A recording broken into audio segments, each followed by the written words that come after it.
ఈ నెల 27 నుండి శ్రీలంక టీ20 సిరీస్ ప్రారంభం కానుంది. మొత్తంగా 3 టీ20 మ్యాచ్లను టీమిండియా శ్రీలంకతో ఆడబోతుంది. దాదాపు యువకులతో నిండిన ఈ జట్టుకి సూర్యకుమార్ యాదవ్ కెప్టెన్ గా వ్యవహరిస్తూ ఉండగా శుభ్మన్ గిల్ వైస్ కెప్టెన్ గా ఉండబోతున్నాడు. తాజాగా గౌతమ్ గంభీర్ నేతృత్వంలోని టీమిండియా శ్రీలంక చేరుకుని ప్రాక్టీస్ కూడా మొదలుపెట్టేసింది. యువ జట్టు అయినప్పటికీ టీమిండియా చాలా స్ట్రాంగ్ గా కనబడుతోంది. జింబాబ్వేతో జరిగిన సిరీస్ ని 4-1 తేడాతో గెలిచిన టీమిండియా ఈ సిరీస్ లో మాత్రం శ్రీలంకని క్లీన్ స్వీప్ చేయాలని చూస్తుంది. ఇదిలా ఉంటే ఈ సిరీస్ ప్రారంభానికి ముందు శ్రీలంక తాత్కాలిక కోచ్ సనత్ జయసూర్య మీడియాతో మాట్లాడుతూ టీమిండియాపై పైచేయి తమది అంటూ సంచలన వ్యాఖ్యలు చేశాడు. సనత్ జయసూర్య మీడియాతో ఏమన్నాడంటే, ప్రస్తుతం శ్రీలంకతో టీ20 సిరీస్ ఆడబోతున్న జట్టులో చాలా మంది యువకులే ఉన్నారు.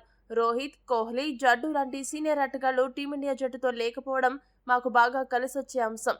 ప్రపంచంలోని అత్యుత్తమ ఆటగాళ్లలో రోహిత్ శర్మ, విరాట్ కోహ్లీ ముందు వరుసలో ఉంటారు. వారిద్దరూ క్రికెట్ ఆడే తీరు చాలా భిన్నంగా ఉంటుంది. ఈ ఇద్దరితో పాటు జడేజా కూడా జట్టులో కీలక సభ్యుడే. అయితే ప్రస్తుతం ఈ ముగ్గురు భారత టీ20 జట్టులో లేరు. వారి గైర్హాజరీ తప్పకుండా మాకు లాభిస్తుంది. మేము టీమిండియాపై ఆధిపత్యం చెలాయించడాన్ని ఈ అవకాశాన్ని తప్పగా వినియోగించుకుంటామని సనత్ జయసూర్య పేర్కొన్నాడు.